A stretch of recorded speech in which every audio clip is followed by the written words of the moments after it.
नमस्कार दोस्तों। बेरोजगारी एक ऐसी आर्थिक समस्या है जिसमें इंसान कुछ भी करने को तैयार हो जाता है, यहाँ तक कि नेटवर्क मार्केटिंग भी। लेकिन सोचो आप बेरोजगार हो और तभी आपका दोस्त आपके पास आकर ये बोलता है, भाई तुझे पैसे कमाने हैं क्या। हो सकता है कि ये सुनने के बाद आपको आपका दोस्त भगवान जैसा लगने लगे, लेकिन उसके जस्ट 2 सेकंड बाद, भाई ये ऐप डाउनलोड कर ले, इसमें लॉगिन करते ही 25 रूपए तुझे मिल जाएंगे, 25 रूपए मुझे। बस ये सुनने के बाद आप अपने दोस्त को कौन सी गाली दोगे कमेंट सेक्शन में बताना। तो इसी दोस्त की तरह आज हम बात करने वाले हैं बकवास बिजनेस आइडिया देने वाले अमन चावला की, जिसने बहुत लोगों को बिजनेसमैन तो बनाया बट हमारा भाई खुद ही बेरोजगार रह गया।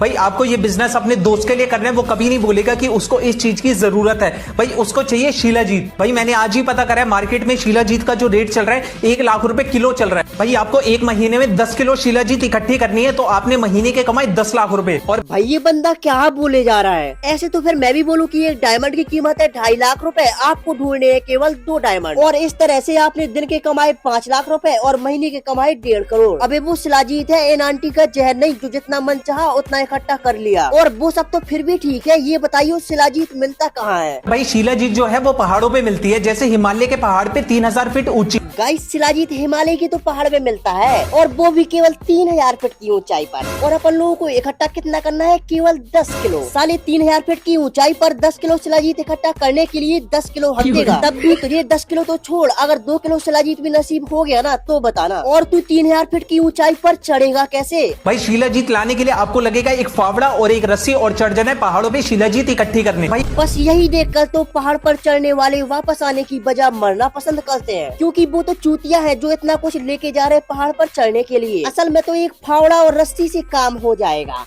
भाई ये बिजनेस करने के बाद आपकी इसी महीने गाड़ी आ जाएगी, उसके लिए लगेगी आपको एक रोटी। आपको रोटी लेके भैंस को खिलानी है और बदले में लेना है उसका गोबर। मेरा गोबर लेगा नहीं नहीं, बताओ क्या दिन आ गए यार, एक रोटी से सीधा एक गाड़ी। चलो मान लो अगर ऐसा होता तो ये अभी तक बोया के माइक पर नहीं अटका होता। साले हर 1000 सब्सक्राइबर वाले यूट्यूबर के पास मिलेगा तुझे ये माइक। पहले माइक में अपग्रेड कर फिर बिजनेस आइडिया बताइए। और उस गोबर से बनाने हैं उपले। आप 1 किलो गोबर में 5 उपले बनाओगे तो आपको दिन का 100 किलो गोबर इकट्ठा करना है और 500 उपले बनाने हैं। और 100 किलो गोबर इकट्ठा करना है, कहीं तो उसमें थोड़ा सा अपना भी गोबर मिला के बेच दूं, क्योंकि 100 किलो गोबर के लिए अगर मेरे पूरे खानदान की भैंस भी हगने आएंगी ना तब भी नहीं होगा। और केवल एक रोटी से तो कभी भी नहीं।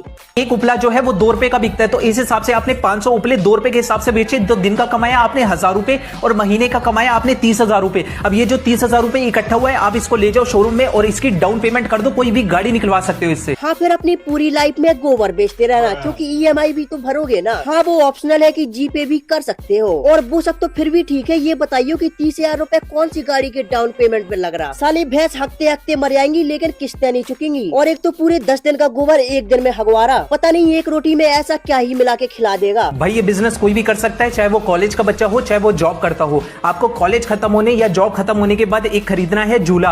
अगर तुम डॉक्टर या IAS बनने के लिए पढ़ाई कर रहे हो तो उसे छोड़ दो। और अगर तुम अच्छी खासी जॉब कर रहे हो तब भी तुम चूतिया हो, क्योंकि असल कमाई तो उपले बेचने और बच्चों को झूला झुलाने में है। बस यही बिजनेस करने के लिए तो मैंने यहाँ तक पढ़ाई की थी, ताकि मैं बच्चों को झूला झुला सकूं। और डेली 6 से 8 बजे तक बच्चों को झुलाने हैं झूले। आप 2 घंटे में 50 बच्चों को झूला झुलाओगे और एक बच्चे से पैसा चार्ज करोगे 20 रुपए, तो इस हिसाब से हुए 50 × 20 इज इक्वल टू 1000 रुपए। देखो वो दिन दूर नहीं जब ये बंदा तुम्हें रात में ओयो के बाहर लुब्रिकेंट और रेयर बेचने की सलाह देगा और नाम देगा उसे साइड बिजनेस का। भाई ये साइड बिजनेस वही कर सकता है जो सुबह उठने की काबिलियत रखता है। आपको सुबह 6 बजे से 8 बजे तक मारना है गाड़ी पे कपड़ा। भाई उसके लिए आपको चाहिए एक बाल्टी, वो आप घर से ही उठा सकते हो, एक शैम्पू और एक कपड़ा, और आपको निकल जाना है सुबह गाड़ियों पे कपड़ा मारने के लिए। आपको 2 घंटे में मारनी है 10 गाड़ी पे कपड़ा और एक गाड़ी पे आप चार्ज करोगे 20 रुपए। इस हिसाब से आपने दिन के कमाए 200 रुपए और महीने के कमाए 6000 रुपए। ये आपका साइड बिजनेस है। तो शेयर करो उन दोस्तों के साथ जो साइड बिजनेस की ढूंढ रहे थे। बस यही साइड बिजनेस करने के लिए तो मैं अपने बचपन में अपनी मैडम से मार खाता था, ताकि मैं लोगों की गाड़ियों पे कपड़ा मार सकूं। अगर वही कपड़ा इसके घर वालों ने ऐसे बचपन में मारा होता तो यहाँ पर आज ये 20 रुपए कमाने के लिए लोगों की गाड़ियों पर कपड़ा मारने की टैक्टिस कभी नहीं दे रहा होता। और वो सब तो फिर भी ठीक है, गाड़ियों पे कपड़ा मारने के लिए 20 रुपए दे कौन रहा। बेचारे बच्चों का ट्रैफिक में कपड़े मारते मारते पूरा दिन निकल जाता, लेकिन किसी की जेब से 20 रुपए तो छोड़ो 10 रुपए भी नहीं निकलते, और इसे 20 रुपए दे कौन रहा। चलो मान लो कोई 20 रुपए दे भी दे, लेकिन आज के जमाने में इतना चूतिया कोई भी नहीं है जो 20 रुपए के लिए अपनी सेल्फ रिस्पेक्ट को बेचकर गाड़ी पर कपड़ा मारे। भाई इस बिजनेस में इतनी कमाई है कि आपकी आने वाली 7 पीढ़ियां भी घर बैठ के खाएगी। उसके लिए आपको बेचने हैं गैस वाले गुब्बारे। तो खरीदना है एक गुब्बारे का पैकेट, 50 रुपए में 100 गुब्बारे आते हैं। आपकी एक गुब्बारे फुलाने की कॉस्ट आएगी 1 रुपए। तो दिन के बेचने आपको 100 गुब्बारे, एक गुब्बारा बेचा 10 रुपए का, 1000 रुपए आपने दिन के कमाए। देखो मजाक से हटके अगर गलती से भी आपने ये बिजनेस कर लिया तो आपकी आने वाली 7 पीढ़ियां बैठकर खाएंगी, तो लेकिन बीच चौराहे पर। क्योंकि आजकल के बच्चे भी इतने समझदार है कि उन्हें कौन सा गुब्बारा चाहिए ये आपको ऑब्वियसली पता ही होगा। तो ये वाले बलून्स बेच के क्या ही फायदा।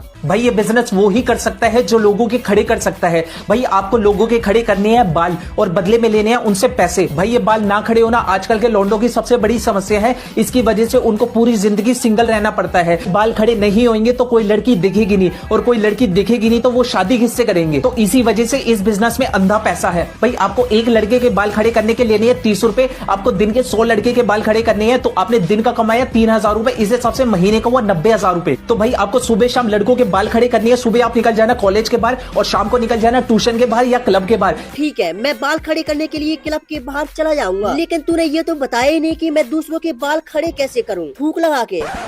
आपको लेना है अर्बन गबरू का पाउडर वैक्स, तो आपको उसके सिर पे लगा देना है। इससे उसके बाल खड़े हो जाएंगे। जब वो बाल खड़े हो जाएंगे तो वो ऋतिक रोशन की तरह दिखेगा। तो उससे क्या होगा, वो लड़की सोचेगी ऋतिक रोशन ही खड़ा है, और वो शादी के लिए हाँ बोल देगी। इससे आपको पैसे भी मिलेंगे और वो लड़का आपको आशीर्वाद भी देके जाएगा। और इस प्रोडक्ट को खरीदने का लिंक मैंने अपनी बायो में दे दिया है। बस वही मैं सोचूं प्रोडक्ट कहाँ है। बेचारे अर्बन गबरू वाले भी सोच रहे होंगे कि हमने किस चूतिए बंदे को प्रमोशन दे दिया। प्रमोशन 1%, बकचोदी 99%, और लड़की तो अंधी रही होगी जो इस ऐसा चूतिया बंदा भी उसे ऋतिक रोशन दिखाई देगा। देखो अगर इस बंदे का बस चले तो वो दिन दूर नहीं जब ये बंदा तुम्हें कब्रिस्तान में कफन और लकड़ी बेचने की सलाह देगा, और नाम देगा उसे ओवर टाइम बिजनेस का। ये बिजनेस वो ही कर सकता है जो बच्चों से प्यार करता है। भाई आपको छेदने हैं बच्चों के नाक और कान, और भाई आपको एक कान छेदने के 100 रुपए मिलेंगे, 2 कान छेदने के 200 रुपए, और भाई आपको नाक छेदने के 150 रुपए मिलेंगे। भाई नाक कान छेदने के साथ साथ बच्चों को झूला भी झूला दूं क्या? क्योंकि झूले को रखे रखे उसमें जंग पड़ गई। भाई इस बिजनेस में आपकी कमाई सीधा गवर्नमेंट के खाते से ही आएगी। उसके लिए आपको एक दोस्त को और एक लड़की दोस्त को निकल जाना है सुबह सुबह आंगनवाड़ी में, और वहां से लेके आनी है पोलियो की दवाइयां और पिलानी है बच्चों को पोलियो की दवाई। आपको एक बच्चे को पोलियो पिलाने के 30 रुपए मिलेंगे। आपको दिन के 100 बच्चों को पोलियो पिलानी है, तो आपने दिन का कमाया 3000 रुपए। भाई पोलियो के साथ साथ बच्चों के नाक कान भी छेद दूं क्या? और फिर उन्हें बाद में झूला भी झूला दूंगा, और बैग में कुछ उपले भी पड़े हैं तो उनके मम्मी पापा को उपले भी बेच दूंगा। क्योंकि जितने भी तूने बिजनेस बताए कोई चल ही नहीं रहे। खाओ माँ कसम। भाई आपको ये बिजनेस उसी दोस्त के साथ करना है जिस पे आप खुद से ज्यादा भरोसा करते हो। भाई आपको बजाना है ढोल और आपके दोस्त को लूटने हैं पैसे। बस यही दिन देखने के लिए तो मैं बचपन में इतना भारी बैग लेके स्कूल जाता था, ताकि मैं बड़ा होके ढोल बजा सकूं। छोटे में अगर किसी बच्चे से पूछो कि बेटा बड़े होकर क्या बनोगे, तो फिर वो डॉक्टर या फिर इंजीनियर बताएगा। लेकिन ये एक लौता ऐसा वायरस है, अगर इससे छोटे में पूछो कि बेटा बड़े होकर क्या बनोगे, तो इसका आंसर यही होगा कि मैं बड़े होकर सबसे छोटा काम करूंगा। देखो मैं सच बता रहा, भाई को किंग खान की बात का कुछ ज्यादा ही गहरा सतमा लग गया। अम्मी जान कहती थी कोई धंधा छोटा नहीं होता, और धंधे से बड़ा कोई धर्म नहीं होता। भाई आपको एक शादी में ढोल बजाने के 2100 रुपए तो मिलेंगे ही मिलेंगे। ये बुकिंग अमाउंट है। इस बिजनेस में ऊपर की कमाई बहुत है। लोग जो भी पैसा उड़ाए आपको सारे लूट लेने। और भाई जब भी लोग पैसा उड़ाना बंद कर दे तो आपको क्या करना है, आपको हाथ लेके ऐसे ऐसे कर देना है। तो वो लोग समझ जाएंगे जब तक हम इसको पैसा नहीं देंगे तब तक ये ढोल नहीं बजाएगा, तो लोग पैसा देंगे। और अगर गलती से उन्होंने पैसे देने की बजाय ये वाला इशारा कर दिया तो फिर वो मुझे वैसे ही बजाएंगे जैसे कालिया हाथ मिलाते हुए चुटकी बजाता है।